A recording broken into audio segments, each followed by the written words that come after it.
what is it like to see your concept art turned into real life superheroes? What is it like to see them in 3D? I mean, concept art to me always looks like the first 3D representation of art.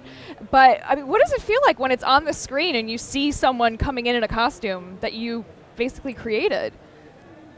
What's awesome here in Marvel is once you see it, it's pretty close to the thing you designed. So when you see it, you're like, wow, I can't believe it's on screen like that. Yeah.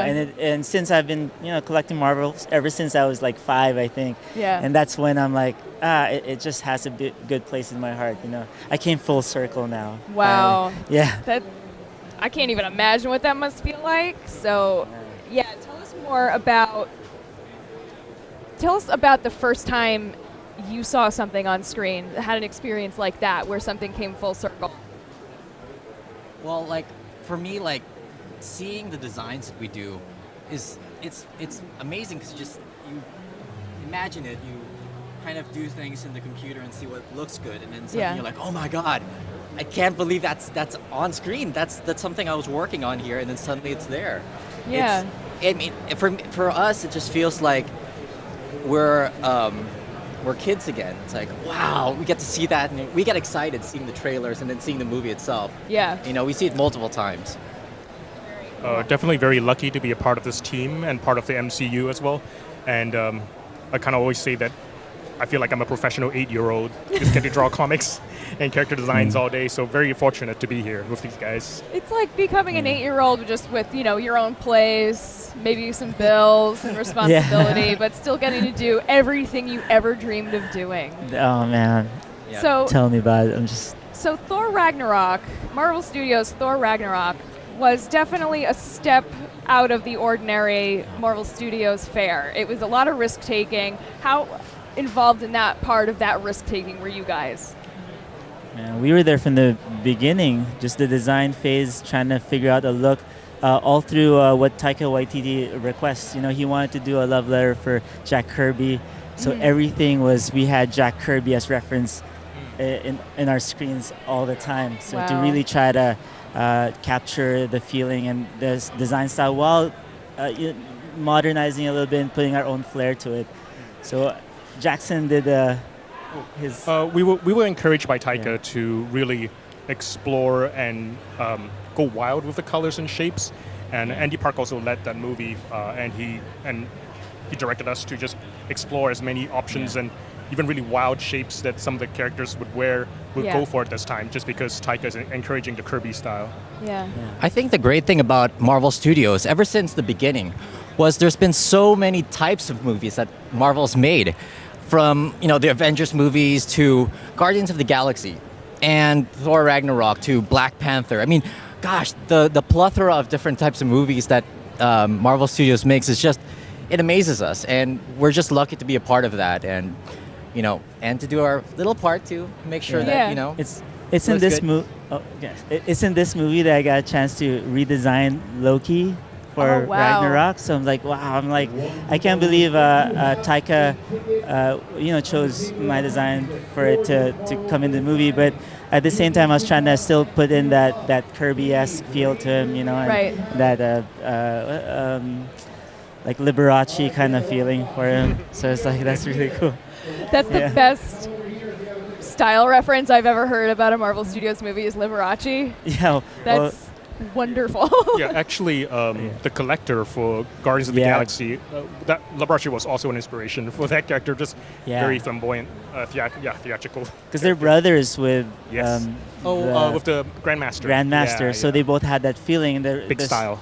The same style. In the story of Loki, he wants to be part of that crew, so he had to have his costume part of it. Okay. So Anthony, one of the biggest fan favorites in the Marvel Cinematic Universe is Baby Groot. We saw Groot destroyed at the end of the first Guardians of the Galaxy movie, and you got to bring him back as the cutest tiny little tree we've ever seen on screen. Please tell us what went into making him so cute. What were your inspirations? Well, it started off from, James Gunn created the character. He decided to make a baby version of, Groot. And it was up to me to try to find a design that matched his vision. So starting from the pot, he wanted like just something simple, like a stick with a face on it. But I didn't know he had to like dance yet. But after I saw the film, the end tag, that's when I was like, "Well, he dances," and I'm like, it's just crazy. I don't know how. It felt really good that I was a part of that whole bringing him up, and from there I got to design the one in the pot and Baby Groot in Guardians 2, and finally the Teen Groot for Avengers. So. I think Teen Groot was really funny because he's such a teenager. Yeah, he's long and gawky. He's got those limbs he has like no control over. Yeah. But there's personality in there. How much do you take the characters' personalities into the design? Oh, well, we really look into. I mean, we read the script for sure and see the kind of actions they take, and then try to based off the story to help inform the design for sure. You know, and with Baby Groot, the main thing is I also have kids. I have 2 kids, so my son was a big inspiration. So I just used his 4-year-old body, you know, to just sketch him out as the first the Baby Groot on legs. In Guardians 2. That warms my heart so much. You have no idea. Oh man, I just wanted to cry when I was watching him, you know, in Infinity War when he was like, "I'm Groot," and just like melting away. Yeah. Oh, no. So once you guys have made the design, talk about a bit about the collaboration with the film teams once the movie starts to get going and things start to really come to life in a tangible way. Like post art, how involved are you after that? Our department's headed by Ryan Meinerding and Andy Park, and when our designs are done, Ryan and Andy work very closely with the costume department a lot of times to actually fabricate and actually make the costumes. So we do follow up on the designs once it has passed the concept phase, and Ryan and Andy are instrumental in that, working with the costume designer to get that done to look good on screen. It's like on Thor Ragnarok, you had to design some stuff towards. Andy Andy designed Hela's costume, and her headpiece is massive and ornate, and a lot of work went in to make sure she looks great at all angles, and there was a lot of CG. So actually, besides costume department, we also work with the VFX vendors and post-production to make sure things look good. Because sometimes they need stuff even after the movie is almost done. Yeah. I mean, the great thing about working, being with Marvel Studios for such a long time, that at times we do get to have a character from beginning and see it through from the initial stages all the way to almost the final. And like for me, for instance, I did the Ultron Centuries from Age of Ultron. And it was great to see like it from the very beginning and see it through from the different stages all the way to the end.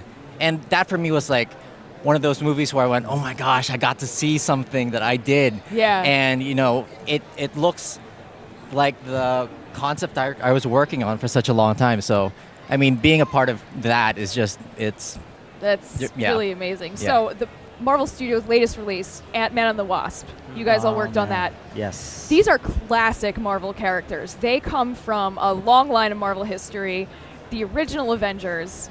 Talk about designing the Ant-Man and the Wasp for today, for 2018. Well, the Ant-Man designs are...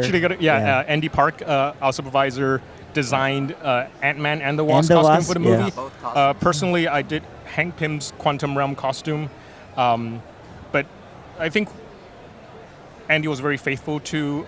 It's like an adaptation of the comic look. Definitely, Wasp calls back to a lot of classic look as well. And definitely updating the costume, but still keeping that retro feel with it. And he just that's one of my favorite costumes. He did a really good job. And Evangeline Lilly really loved the fit on her too. It's amazing. Yeah. It's awesome. Yeah, it was really cool seeing the Wasp because she's just on par with everyone else. Like hers was not a feminine version of everything else. It was this is just another hero's costume. And it sounds like she loved it. So what does that feel like when you hear feedback from the actors? Oh man, it feels like we did our job. Yeah, it feels good if the actors like what they're wearing and like how they look. Then that's very encouraging for us. Yeah. When we design our costumes, sometimes we also think about how it moves and how comfortable it would be on them. And like for example, the Dora Milaje for Black Panther, I know they're gonna move crazy, so I had to make sure the designs are properly thought out so they can move like warriors. So, yeah. Do you work a lot with the costume designer on that level? Like, is that one of the more intimate collaborative processes when you're making these? When you're designing for them? Most of the time, it's Andy Park or Ryan Meyering that have direct contact with them, because we're working on a lot of different movies almost at the same time. Sometimes 3 movies at the same time. Yeah. So we don't get a chance to go see the costumes as much, but they're the heads, so they have the sometimes we do contact. get in progress costumes from the costume department, and if it is a character that we designed, so we will maybe put some notes in or have some input into how that is shaping up. And definitely the costumes look a lot better because there's a collaboration between costume department and us, and also VFX. The end result is better than any one department can do on its own. So it's a really collaborative process. Yeah, I mean, like just what Jackson said, like doing the costumes that we do, designs that it's all collaborative. I mean, there's so many different people involved with this process. So we would do the illustrations and we go in to help out, fleshing out how the panels would look like, the back view of something. But there's so many people involved with this process. So when we see something and it looks great, we're a part of it, and we're so happy to see it. I think when we see it up on the screen, just seeing all that good stuff, and you're like, wow, this is something that the Marvel Studios and everybody involved, I think, is happy with. So you've been a really big part of Marvel Studios' 10 years.